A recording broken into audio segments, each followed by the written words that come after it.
वानगाव नावाचं एक गाव होतं. नमन तिथे आपल्या एक गरीब आणि लाचार कुटुंबाबरोबर राहत होता. नमनची आई एका आजारातून जात होती, ज्यामुळे नमन प्रत्येक क्षणी चिंतेमध्ये राहत होता.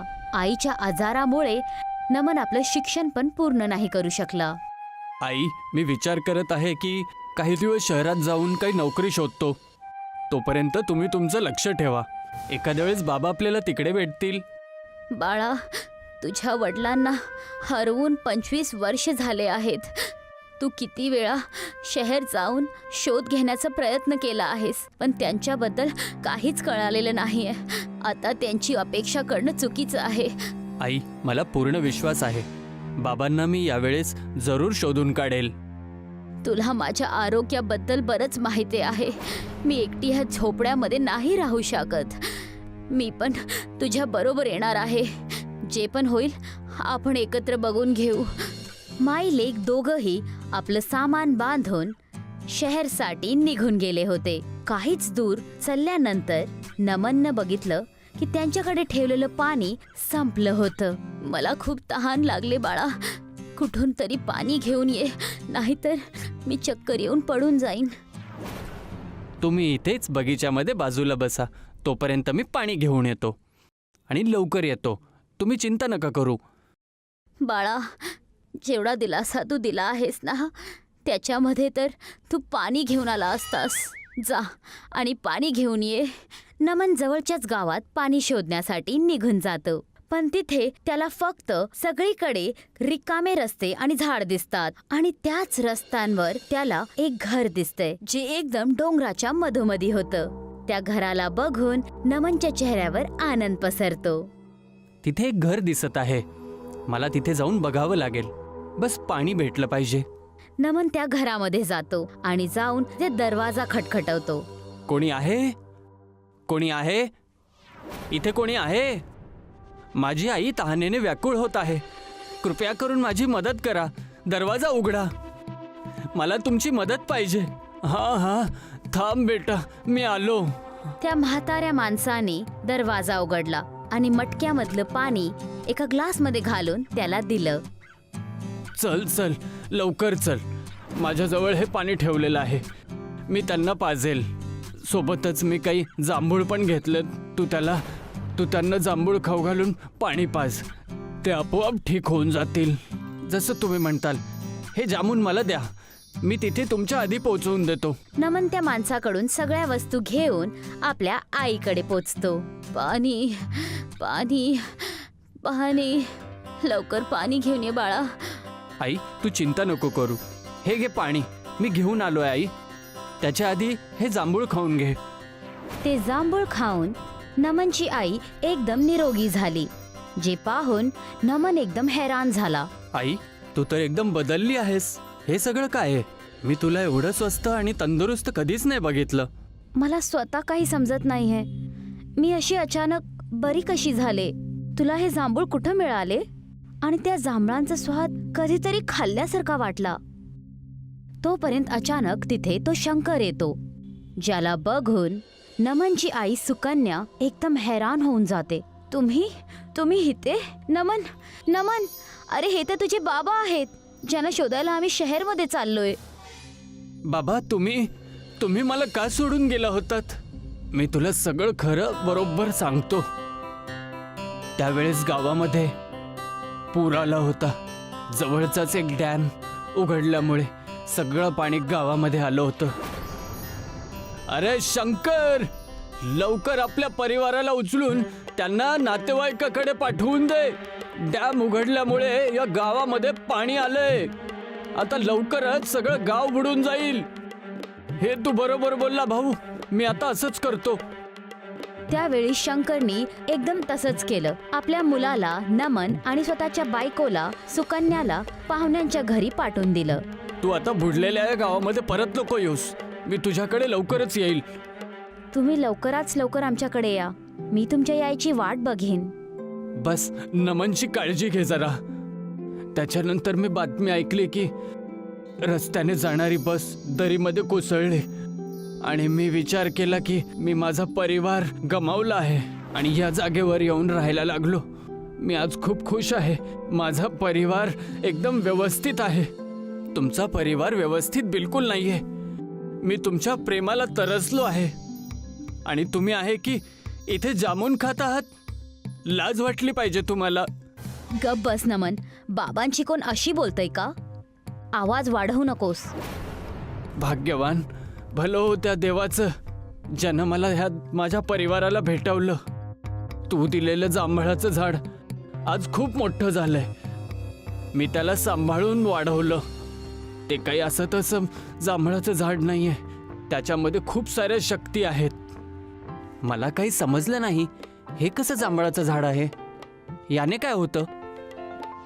हे जांभूळ खूप वर्षानंतर एकदाच उगाळतात. त्या झाडाच्या जांभळांना खाल्ल्यानंतर लोक एकदम ठीक आणि तंदुरुस्त होऊन जातात. आपण आपली गरिबी तर ह्या जांभळाच्या मदतीने संपवू शकतो. मी तर माझ्या परिवाराला मिळवल्यापासूनच खुश आहे. चल त्या घरी तिथं जाऊन तू त्या जांभळाच्या झाडाला बघ. नमन आपल्या बाबा आणि आई बरोबर जाऊन त्या जांभळाच्या झाडाला जाऊन बघतो आणि बघतो की तिथं एक खूप मोठं जांभळाचं झाड तिथे उभं होतं.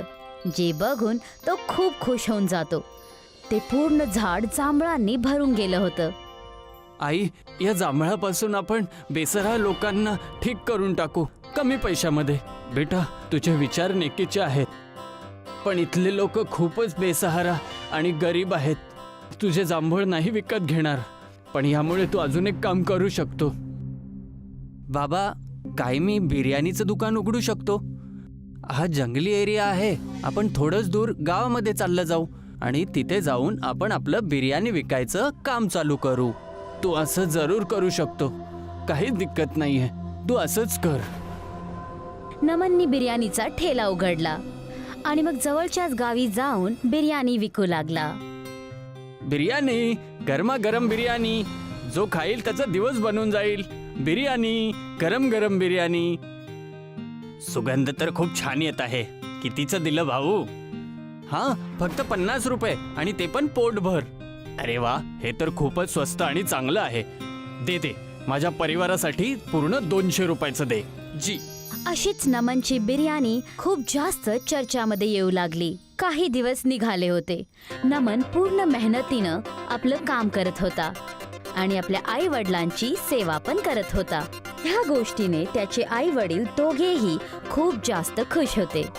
आई, मी तुझ्यासाठी हे मंगळसूत्र घेऊन आलोय, सोन्याचं. अरे वा बाळा, तू सदा असाच तरक्की करत राहा आणि काबिल बन. ते घरी बोलतच होते की तेव्हा तिथे गावचा मुखिया रडत आला.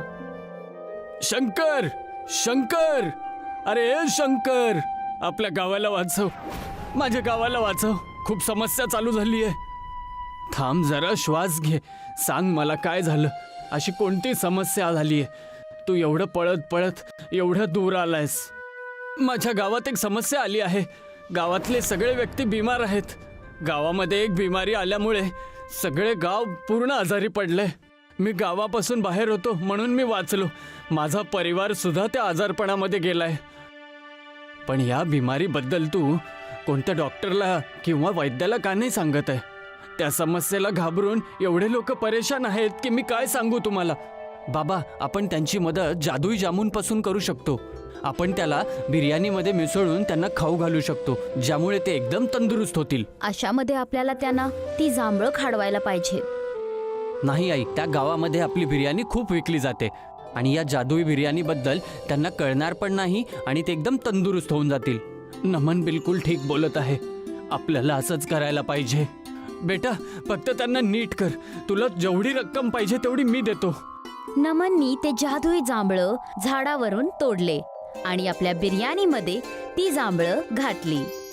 आणि ही झाली आपली जांभळाची बिर्याणी तयार. नमन आणि मुखियाजी मिळून पूर्ण गावात जांभळाची बिर्याणी वितरित करतात. जसं जसं लोक ती जांभळाची बिर्याणी खातात, त्या जांभळाच्या जादूनी सर्वजण बरे होत गेले. हे बघून मुखियाजी एकदम प्रसन्न झाला. बेटा, जर आज तू नसतास तर माझ्या गावाचं काय झालं असतं. लाख लाख धन्यवाद तुझे. हे तर माझं कर्तव्य होतं. जांभळाची बिर्याणी खातात सर्वजण बरे झाले आणि ही गोष्ट सगळीकडे आगीसारखी पसरली होती. सगळे नमनकडून जांभळाची बिर्याणी येऊन खाऊ लागले आणि नमनची प्रशंसा करायला लागले. नमनच्या पूर्ण कुटुंबाला त्याच्यावर गर्व होता आणि सगळे आनंदात एकत्र राहू लागले. बौरा गावात एक छोटीशी शाळा आहे जी की खूप जुनी आहे. शाळेची अवस्था खूप वाईट आहे. पोरांच्या बसायच्या बेंच तुटल्या आहे आणि त्यांना जंग लागली आहे. ब्लॅकबोर्डवर दरार पडले आहे आणि त्यासोबतच शाळेत पावसाळ्याच्या वेळेस वरून पाणी टपकतं. मुलांनो, लवकर आपला होमवर्क चेक करायला घेऊन या. आता पाऊस होणार आहे, नाहीतर तुमच्या कॉपीज भिजून जातील. पावसाळ्यात कॉपी विझून जाण्याच्या भीतीने सगळे स्टुडंट आपलं होमवर्क चेक करायला टीचरकडे जातात. टीचर सगळ्यांचे होमवर्क चेक करते आणि त्यांना नवीन होमवर्क देऊन घरी पाठवून देते. ठीक आहे मुलांनो, उद्या सगळे आपला होमवर्क करून या आणि आता सरळ घरी जा.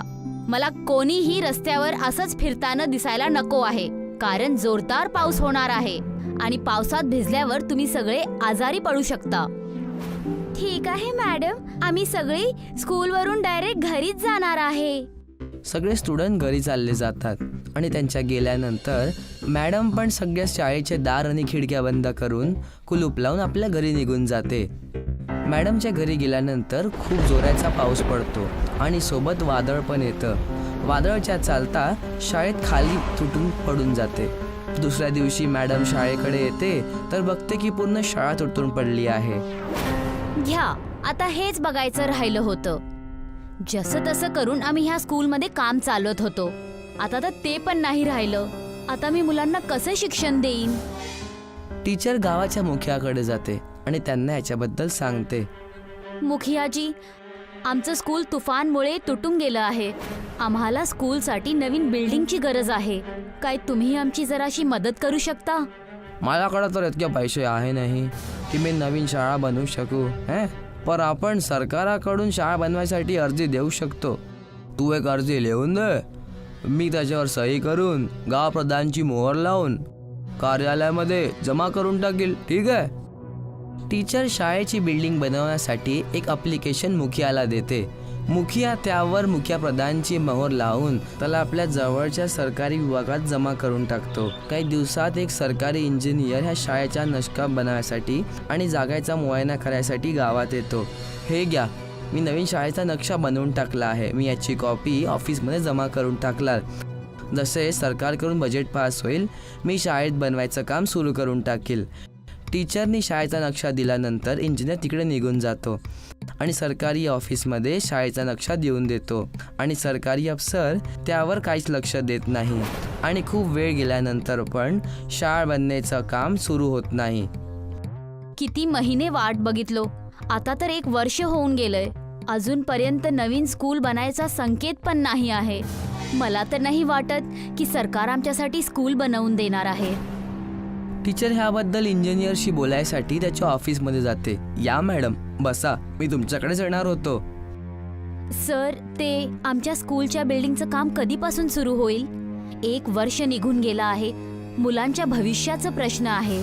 तुम्हाला आता काय सांगू मॅडम, मी तर त्या दिवशीच नक्षा दिला होता. तो पास पण झाला होता. सरकारकडून जे शाळा बनवायसाठी बजेट आलं होतं त्या पैशांना सरकारी अफसरांना खाऊन टाकलं आणि कागदामध्ये हे सांगितलं की शाळा बनवून गेली. अच्छा, तर हे झालंय. सरकारी ऑफिसरांकडून ह्या लोकांनी तर मुलांच्या भविष्यालाही नाही सोडलं. कमीत कमी स्कूलचा पैसा तर सोडला असता. बिचाऱ्या मुलांचं भलं झालं असतं. मला क्षमा पाहिजे मॅडम, तुमच्या पोरांचं भविष्य खराब होऊन गेलं, पण यात माझी काही चूक नाहीये. मी तर माझं काम करून टाकलं होतं.